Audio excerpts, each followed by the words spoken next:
माननीय सभापति महोदय, आपने मुझे मांग संख्या 42 और 45 पे बोलने का मौका दिया, इसके लिए आपका बहुत बहुत धन्यवाद। मैं सदन का ज्यादा समय नहीं लूंगा, मैं सिर्फ मेरे विधानसभा क्षेत्र की बात करना चाहूंगा। माननीय सभापति महोदय, मेरे विधानसभा क्षेत्र के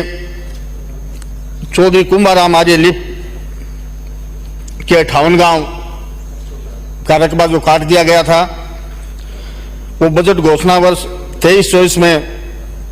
58 गांवों के रकबों को शामिल करने की गत सरकार ने घोषणा करी थी और इस संबंध में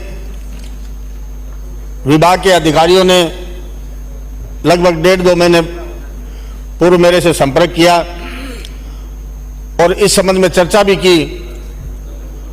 और मुझे अवगत कराया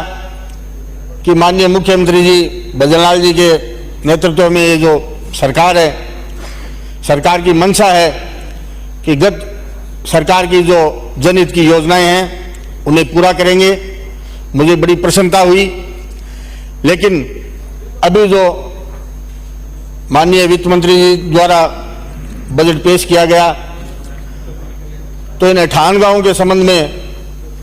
इस बजट में क्रियान्वित हेतु कोई घोषणा नहीं की गई। तो मैं विशेष तौर से सभापति महोदय आपको बताना चाहूंगा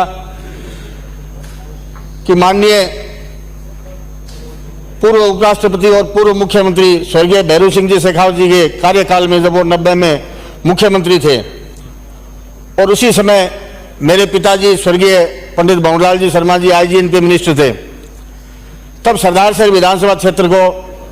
गांवों को इस आईजीएनपी में कुंभाराम आर्य लिफ्ट में शामिल किया गया था और कुछ लगभग 2.5 साल बाद ही सरकार भंग हो गई थी और उसके बाद अलग अलग सरकारें आई, अलग अलग मंत्री बने, उन्होंने उधर ध्यान देने के बजाय अपने अपने क्षेत्र की तरफ ध्यान दिया। तो इस तरह ये और कुछ समय बाद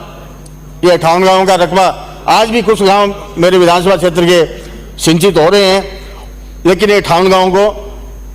रकबे से काट दिया गया और उसके बाद लगातार विधानसभा क्षेत्र की जनता की ये मांग रही